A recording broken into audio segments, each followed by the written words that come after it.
ആദ്യം തന്നെ ഈ ദൃശ്യങ്ങളിൽ നിന്ന് തന്നെ തുടങ്ങാം. ഇതൊരു പാഠമാണ്, ഒരു സൂചന കൂടിയാണ്. ഇത് ഇന്നലെ വൈകിട്ടുണ്ടായ ഒരു റോഡ് ഇടിച്ചിലാണ്.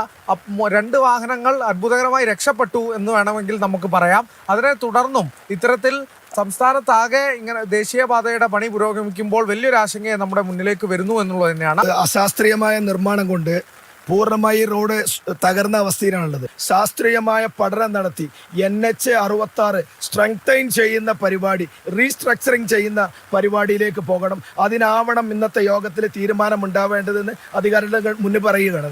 ഇത്രയും ഹൈറ്റിൽ ഇവിടെ റോഡിന്റെ ഇത് വളരെ അപകടകരമായ സാധ്യതയാണ് പോകേണ്ടത്. പിന്നെ തൊട്ടടുത്ത് തോടും പോയാണ്, അതൊക്കെ അടച്ചിട്ടാണ് ഇത് പോകേണ്ടത്. ഇതിന് പൊട്ട് കുടുങ്ങിയ സമയത്ത് നമ്മളെല്ലാവരും വരെ വിളിച്ചിട്ടുണ്ട്. ഹൈവേ ഓഫീസർമാരെല്ലാം വിളിച്ച് പറഞ്ഞപ്പോൾ അവർ പറഞ്ഞത്, നിങ്ങൾ കണ്ണൂർ തൊട്ട് കുറ്റിപ്പുറം വരെ നോക്കിയാലും ഹൈറ്റിൽ ഓവറായിട്ട് പടുത്ത സ്ഥലങ്ങളിലൊക്കെ പൊട്ടുണ്ട്, ഞങ്ങൾ ആശങ്കപ്പെടേണ്ട കാര്യമില്ല എന്നാണ് അവർ പറഞ്ഞത്.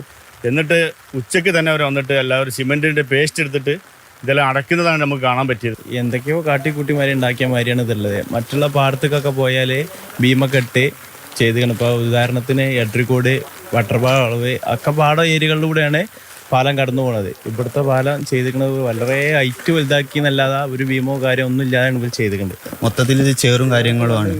വീണ്ടും മണ്ണിട്ടുകാണ്ട് ഇതാവുമ്പോൾ സ്വാഭാവികമായിട്ടും അങ്ങനെ തന്നെ ഉണ്ടായാല് വലിയൊരു അപകടത്തിൽ നിന്നാണ് നമ്മൾ കഴിച്ചിലായത്.